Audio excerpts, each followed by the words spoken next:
Hello students, आज हम exercise 13.1 का क्वेश्चन नंबर 7 करेंगे। क्वेश्चन क्या है?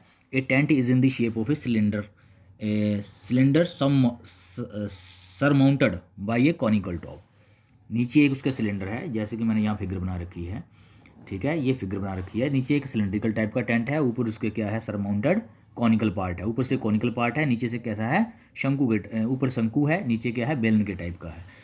If the height and the diameter of the cylindrical part are 2.1 metre and 4 metre. Height दे रखी है उसकी 2.1 और डायमीटर दे रखा है उसका, डायमीटर कितना है, 4 metre respectively, and slant height is 2.8 metre, ये भी दे रखी है। Find the area of the canvas used for making the tent. Area of canvas निकालना है जो कि टेंट के लिए यूज़ किया जा सकता है। Also find the cost of canvas of the tent at the rate of ₹500 पर मीटर स्क्वायर। और उसकी कॉस्ट भी निकालनी है उस टेंट की, कैनवास की। ठीक है, कैनवास ऑफ द टेंट हमने इसकी कॉस्ट निकालनी है कि जितने एरिया पे लगा गया उसकी कॉस्ट क्या है।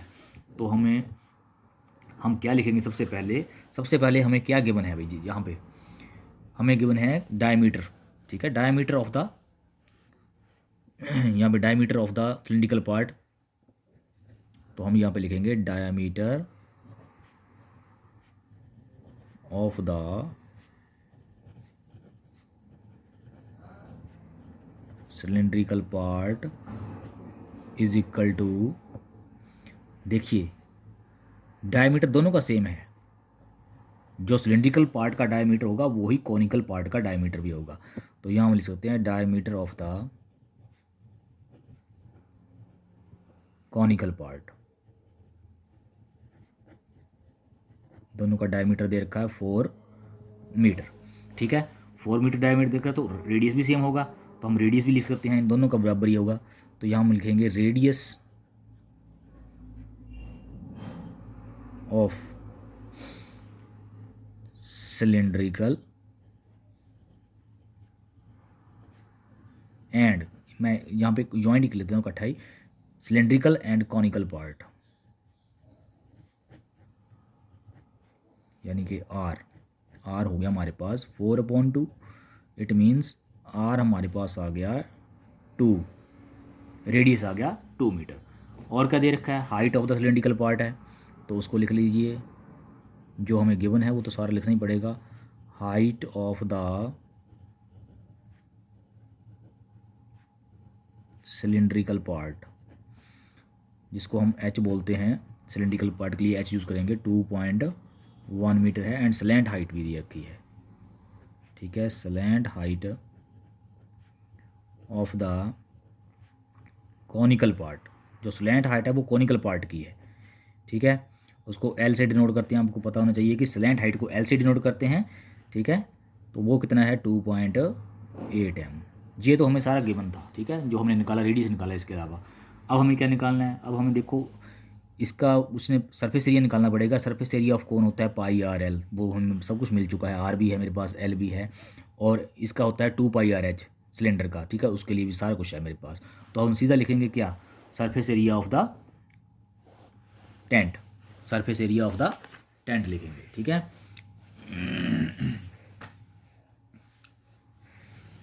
Curved surface area of tent निकाल सकते हैं अब हम। Curved surface area of tent, वो कैसे निकलेगा? दोनों को जोड़ के निकलेगा। पहले सिलिंड्रिकल पार्ट को जो प्लस करना पड़ेगा कॉनिकल पार्ट को। ठीक है, तो क्या लिखेंगे, curved surface area of surface area of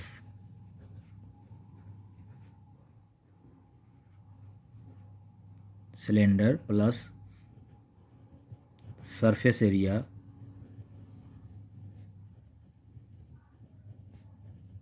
of cone, conical part या कॉन। ठीक है, तो इन दोनों को प्लस करना पड़ेगा। तो करिए, देखो सरफेस एरिया ऑफ सिलेंडर क्या होता है, 2πr/h, और सरफेस एरिया ऑफ कॉन क्या होता है, πr/l होता है। ठीक है, तो दोनों में से देखिए कॉमन क्या है, पाई उसमें भी है, उसमें भी है, आर भी है, दोनों में यही है ना। तो बाकी का बच गया πr, यहाँ आ गया 2h + l रह गया बीच में। ठीक है, तो ये हो गया 22/7 और आर कितना है, रेडियस कितना है इसका हमने ऊपर निकाला हुआ है 2 निकाला हुआ है, और ब्रैकेट में आ गया 2, और एच कितना था 2.1, और एल था 2.8। अब देखिए इसको सॉल्व करेंगे तो 22/7 इंटू 2, और इसको मल्टीप्लाई करेंगे 2 1 2 2 2 4, 4.2 प्लस 2.8 हो जाएगा। अब इसको नेक्स्ट करेंगे तो ये बन जाएगा मेरे पास 22/7 इंटू 2। जब इन दोनों को प्लस करेंगे 4 + 2 6, और 8 2 10 होते हैं, 6 + 7 हो जाएंगे ये, ठीक है, और 7 7 कैंसिल हो जाएंगे। तो क्या बन गया, बाई 22 को 2 से मल्टीप्लाई करेंगे तो 44 मीटर स्क्वायर आ जाएगा। एक आंसर मेरा ये बन जाता है। लेकिन उसने पूछा क्या है, ये तो हमने निकाला curved surface area of tent, उसने लिखा है find the area of the canvas used for making the tent. तो हम यहाँ लिख सकते हैं therefore the area of the canvas used for the tent, used for making the tent is equal to 44 metre square. ये हो गया हमारा एक आंसर, ठीक है। तो हमारा एक आंसर ये हो गया। अब उसने ठीक है कॉस्ट क्या पूछिए, also find the cost, also find the cost of the canvas of the tent at the rate of ₹500 पर मीटर स्क्वायर। ठीक है, तो कॉस्ट भी लिखनी पड़ेगी अब जहाँ पे हमें, ठीक है। तो हम कॉस्ट के लिए क्या लिखेंगे, अब लिखेंगे cost of 1 metre square canvas, cost दे रखी है उसने पहले भी, cost of 1 metre square canvas कितनी है, ₹500, ठीक है। ये उसने गिवन है, तो कॉस्ट हमें किसकी कॉस्ट निकालनी है, cost of 44 metre square canvas, ये हमने फाइंड आउट करनी है।